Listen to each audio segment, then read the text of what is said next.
911. It's a number dialed over 240 million times each year. In all cases, these calls are answered by trained professionals, and many are certified NENA ENPs. Let's talk to one of these professionals, unedited and completely off the cuff. Are you positive he's breathing? No. Okay, and he's blue? Yeah. Okay, then there's a good chance he's not breathing. Is there somebody else there that can do CPR? Oh my God.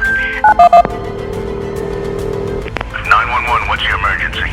NENA, the National Emergency Number Association, and the NANCI-approved Standards Development Organization, has created the Emergency Number Professional Accreditation, specifically for public safety professionals. ENP certification establishes the benchmark for performance, signifying a broad-based competence in the public safety field. Successful certification completion demonstrates an individual's mastery of the knowledge base requirements for an emergency management position. So join me as we talk to yet another new ENP, unedited and completely off the cuff. Hey, it's Fletch. Welcome to another episode of Off the Cuff, True Confessions of an ENP Moonshine edition. We're sitting down with Jim St. John, who's the director of the Birmingham, Alabama Emergency Communications District. And I'm not sure we were talking too much about EMP stuff. We were talking about some good old Southern whiskey. Yes, indeed. I can talk about that all day or whatever you choose, Mark. You know what? Maybe we just blow off the ENP thing because, No, it's congratulations on your ENP, and it's a big career move for you in your career. Well, thank you. I appreciate that. It certainly wasn't easy to come by, but I feel like it's worth it. So you're a young fellow. How long have you been in this industry? Well, I've been with Birmingham for about a year and a half. Previously, in a former career, I was a director of an emergency communication district for 9 years. That was in combination with being a fire chief in a municipal department. And total about 10 and a half years in emergency communications. So what prompted you to go out and get your ENP, Jim? Well, it's the credential that validates professionalism, and that was obvious to me as I got back into the emergency communications field. And that's important in explaining the level of professionalism that an organization is run with. In my fire service career, I was designated a chief fire officer. I worked for a while in emergency management and still a certified emergency manager. But when you're dealing with the public and with elected officials who have the power of the purse, I feel like it's important to demonstrate that there's a level of professionalism that goes along with the person that's sitting in the chair. Absolutely. I could not agree with you more because, number one, you need to know what you're talking about, and you need to understand how to explain that to people who may not know what they're talking about. But as you said, they've got the power of the purse, and they're going to be, key people to your success or your failure. So you've got to build that level of confidence with those folks, and you've got to make sure that they trust you with your decision so that when Jim says it's this way for a reason. Well, I believe that that's true. And it also, that kind of speaks to the importance of going into a role and understanding that you're going to perpetually be an educator, because elected officials with that power of the purse come and go. And you always have to expect that you're going to be teaching someone that doesn't know anything about your trade, what you do and why it's important to the community. And being able to do that from a position that's regarded in the industry as being knowledgeable and leader, demonstrates leadership in that discipline is an important way to win over your audience. Mm-hmm. Mm-hmm. So tell me a little bit about Birmingham ECD. What have you built there? What are you running? We are the largest public safety answering point in the state of Alabama. We answer last year we answered 787,000 calls. And so it's a busy place. We have a staff of about 88 people right now. And we work the rather customary 12-hour shifts, Mm-hmm. 4 shifts working. We also run the community's 311 non-emergency center for my garbage didn't get picked up, or Right. there's a pothole in this particular street. But the main focus of our work, obviously, is to answer and to provide to the dispatchers emergency calls for service for the Birmingham Police and Fire Departments, which are the largest departments of their type in the state and far and away the busiest as well. So we're in a community of 192,000, but the metro area is about 1.2 million people and encompasses 7 counties.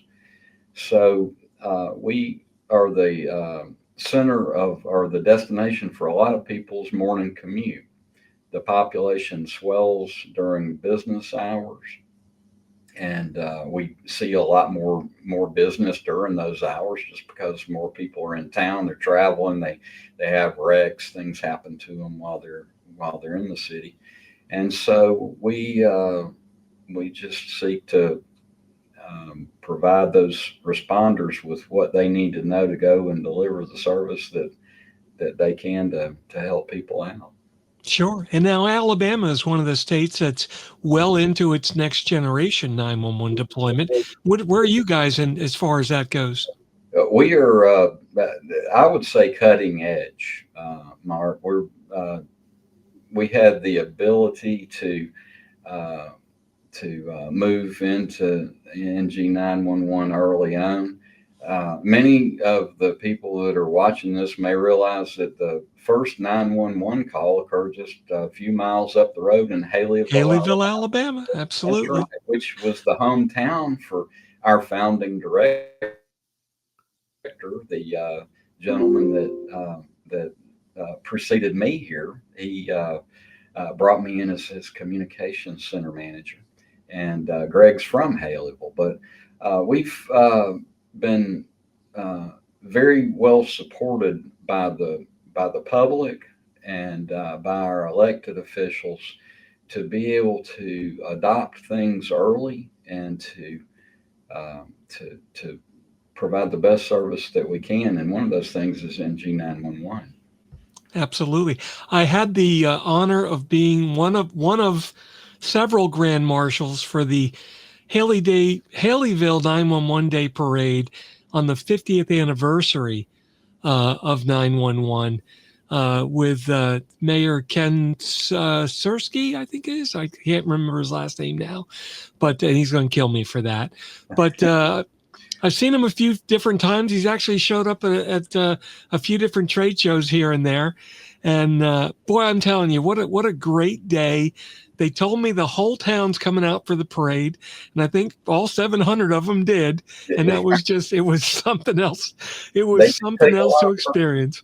They take a lot of pride in that, and it's nice being so close to where it all began. The average citizen takes so much pride in that event, it would put some 911 folks to shame. They do. They take it seriously, and it is a mark of distinction for them. Yeah, no, that was great, and good food down there too. Had a great time. Yeah, we can usually find something that you'd like to eat. No, that's fantastic. So what brought you into a 911 career? I mean, where did you get into public safety? Well, it was by accident, actually. I was an engineering student at UAB, and that really wasn't working out for me. It just wasn't what I wanted to do. And I was driving past a Birmingham fire station one day, and I pulled in, and they were cooking lunch, and it smelled so good in there. And I said, "How do you get a job here?" And so this told me about the application process. So that was in the mid '80s, and I worked as a line firefighter and paramedic for a long while. And we had a peculiar um, uh, table of organization in that city, in that the PSAP that dispatched for both police and fire was under the aegis of the fire chief. And Wow. we were co-located there together, so we ate meals together and we talked with one another all day long.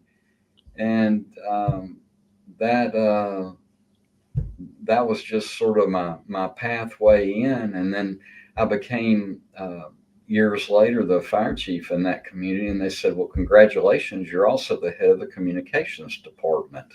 And so these people that I'd been working alongside, I had the chance to be more involved in what they did on a day-to-day basis, and did that for 9 years. And so we had some great opportunities that we were able to seize during that time to improve the 911 service in that community, which is a suburban community of Birmingham.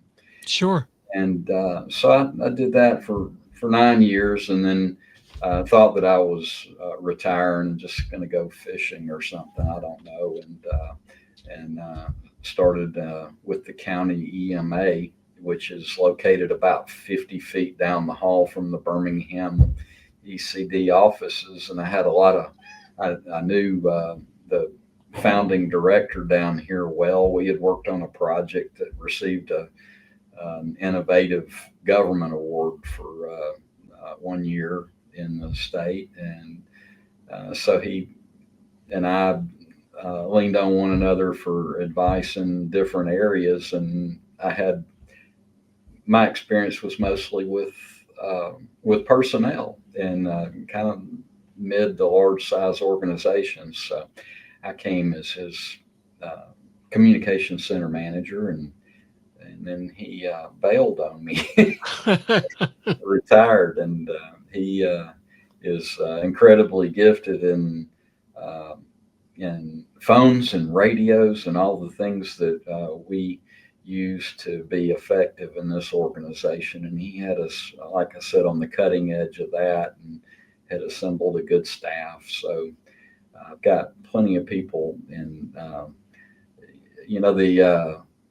the jack of all trades is a master of none. I knew the people side of it, and the radios and telephones I had used as a tool in the past, even as the director in that smaller district. And now it's more of the business. So that you can imagine on the ENP exam, that was a rather steep climb, and it took better part of a year to get ready for that. What did you find to be the most difficult part of that EMP exam? Because it is kind of all encompassing, right? It As is. it's meant to be. And the management of organizations and the management of the personnel wasn't there wasn't anything that was really new that I had never heard of when I was preparing for the exam. But the technical aspects of it, especially, I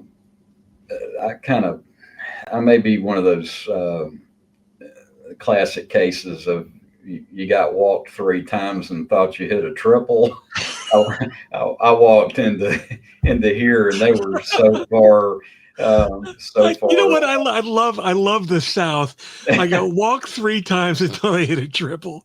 That's Yeah, a classic, Jim. I'm sorry. that's kind of the position that I was in coming here, because they were so far out there, and the things that I was learning to be effective in my job were somewhat reflected in the exam. But I was also having to study how we got here. How did I get to first and second base, to really have a good grasp of how it all fit together. So that's probably the hardest part of the exam for me. Wow. Wow. Yeah. And coming, and you've got the whole state history from the beginning, man, from a point to point ring down line, all the way up to next gen, which I think that's amazing. What do you, A yeah. mentor of mine told me a long time ago that that trip into that fire station resulted in a job in a very small fire department. And the person that hired me said, it's very easy for us to make changes because there's only a few of us. And Mm-hmm. we don't have the resources that a larger department might have. And that's true in many of the organizations that I've dealt with, that a small organization can be more responsive and faster to change. And we're not a small organization. We're a big, busy public safety answering point, but we've still been able to adopt a lot of those things quickly. So it has kind of broken that mold a little bit. There's a lot of truth to that, and that was, again, it goes all the way back to the, the day in Haleyville, the Alabama Telephone Company said, "I'll be damned if I'm going to let AT&T beat us out to be the very first 911 network." Yeah. Hey, go engineer this. Yeah, no problem. Got to clear a little bit of dial plan, but we can make it work, and They that's what they did, and did. that was a pretty good example of that. It was a small, privately owned phone company that could make changes quickly, and I think they beat one of the bigger organizations by a week or two with the first call. So, Yep, absolutely, and made history from that day forward, man. How do you feel about the what's your staffing levels look like? Do you having the same issues that the rest of the country is having with massive? What's going on? well, we are, and I think that there were a couple of industrial psychologists in 1973 who coined the term "wicked problem." And a wicked problem there's not one solution to it, because it's usually the result of a number of problems, and you really don't know when you've got it solved, and there's no way to test your answers to see if you got the right answer. And I think what we're engaged, or what we're seeing here, is a wicked problem, and it has to do with the economy, and it has to do with the taste for government employment. Most folks working in the industry are government employees, and it has to do with compensation, and it just has to do with expectations of what people want to do with their time and how they trade their time and service for a paycheck. And right now, although we've experienced a lot of inflation over the past few years, the economy's been fairly sound, and there's generational waves of the economy getting better or worse, and government employment usually goes up when the economy is bad and people need the stability. And so that dissuades a lot of people. But a lot of what we do is so stressful, and the pay, which is coming from most agencies' general funds, or maybe some restricted funds, is so limited that it's low, and it's a very stressful job with not enough compensation for the people that are answering the calls and listening to people's worst days. And Mm-hmm. they You don't call 911 just to say, "Hey, everything's fine." no, you certainly don't. There's usually a problem on the other end, and 787,000 times a year that phone rings with a problem. And so Mm-hmm. I think, oh, yes, to answer your question, we are experiencing the same sorts of problems, but it's in a lot of emergency services. It's not just us. And Right. the law enforcement community is experiencing that, and the emergency medical services community is experiencing that. And so we're just are having to be adaptive in the way that we address the work that we have to do, because that hasn't done anything but increased. Right. Our staffing has gone down. We've kind of we've hit a bit of a plateau lately, where our staffing stayed about the same, but it's still not where it needs to be. And so we spend a lot of time and effort trying to figure out how to make this job more attractive to people that are in the market for a job. And there's only so many things that we can do, because we are um, a government agency. There's scarce resources, because the public wants those calls answered, but they also want sidewalks, and they want swimming pools, and their trash picked up, and all those kinds of things. So we're always competing for those funds to be able to provide the service that we do.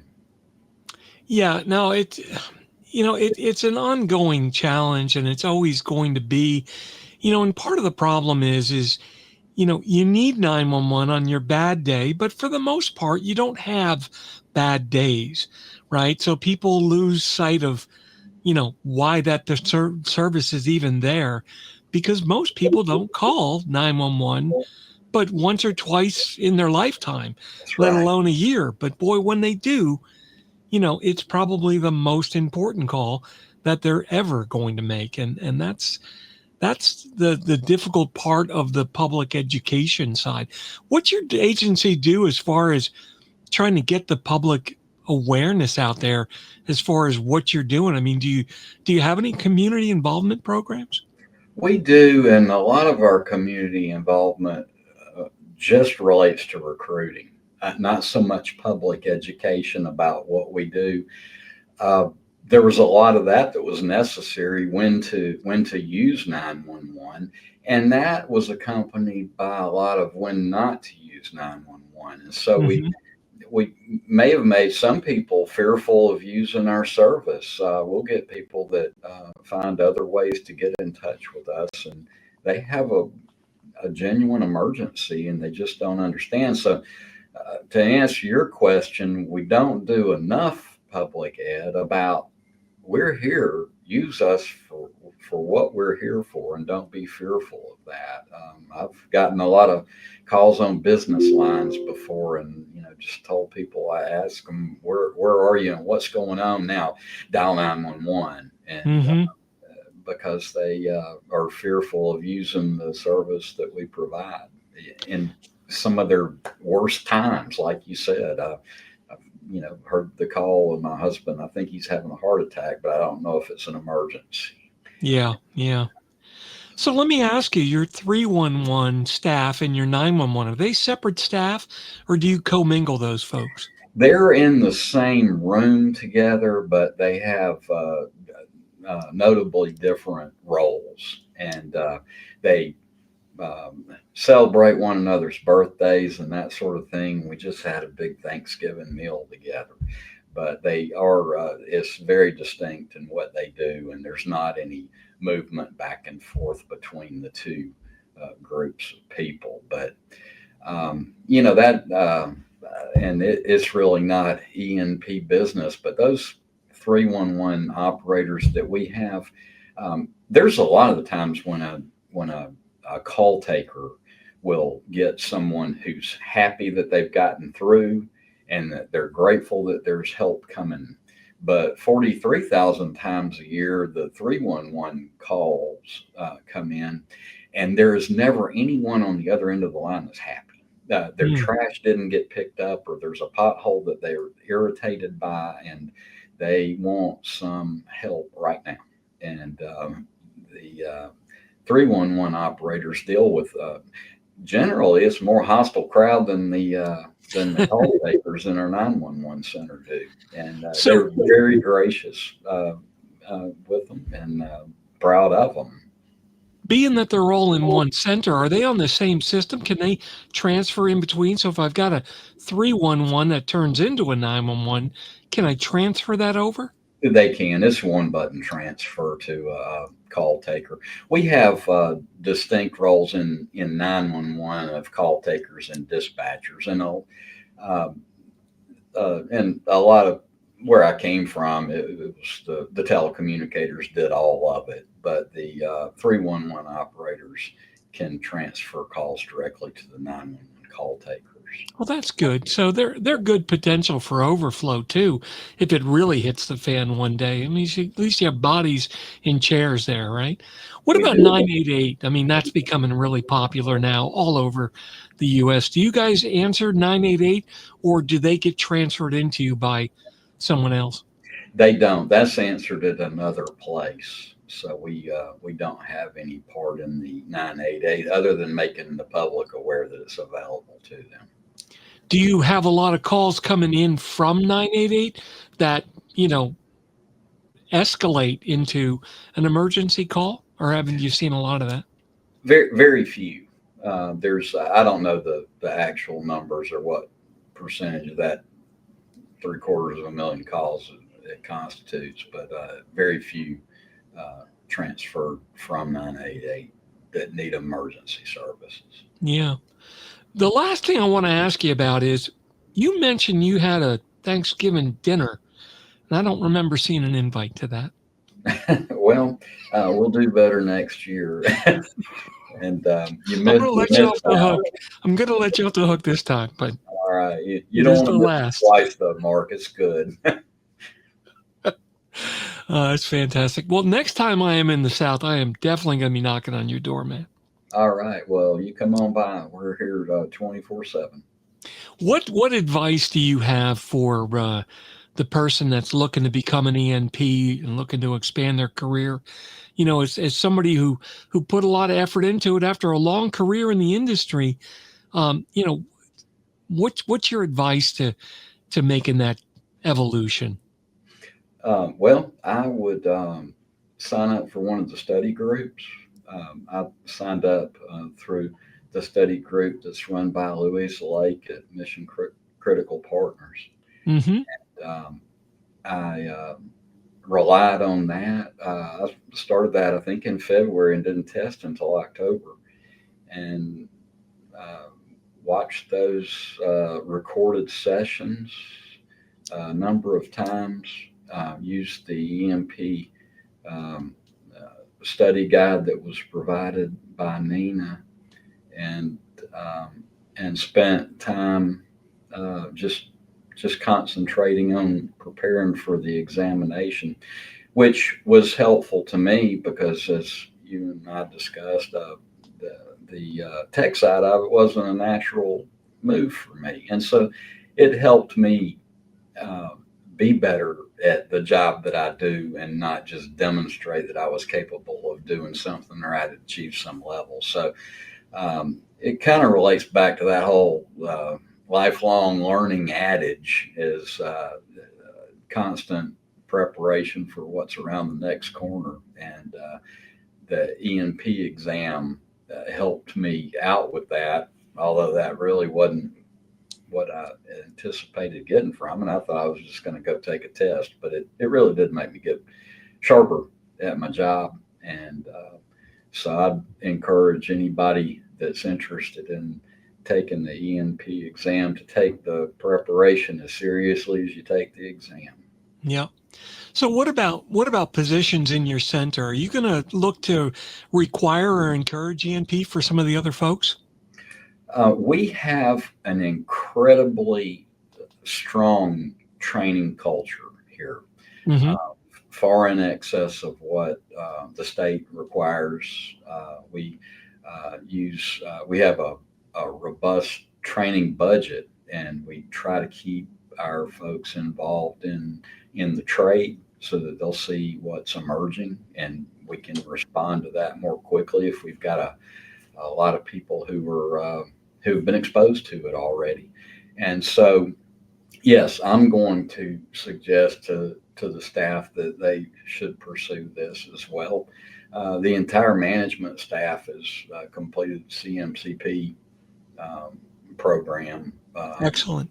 And so that's and actually all the supervisors have too. So um, I'll be encouraging that they pursue ENP as well. Fantastic. Well, I appreciate you sitting down with me today. So after the podcast is done, I'll make you a deal. I'll share my eggnog milkshake source, and you share me your source for a little of that clear liquid that they make down there. Well, what's that? I think I got a call, Mark. Oh, listen, Jim, thanks so much for sitting down. Congratulations on your EMP. And I am really looking forward to stopping in and knocking your door down one day and having a discussion over lunch. Yeah, let's do that then. And thanks for your time today, Mark. It's been a pleasure talking to you. Best part of my job, brother. Okay, take care. Take care. Bye. Well, that wraps up this episode of Off the Cuff. Confessions of an ENP. Off the Cuff is sponsored by 911 Inform, delivering next-generation 911 solutions to the enterprise today and making every second count. Visit them on the web at 911inform.com. Remember, you can follow me on Twitter at Fletch911. Check out all my blogs and podcasts at Fletch.tv. And be sure to like and subscribe below. That way you'll be immediately notified whenever a new podcast is published. Thanks so much for listening. If you're in public safety, thanks for what you do. Take care and have a great day.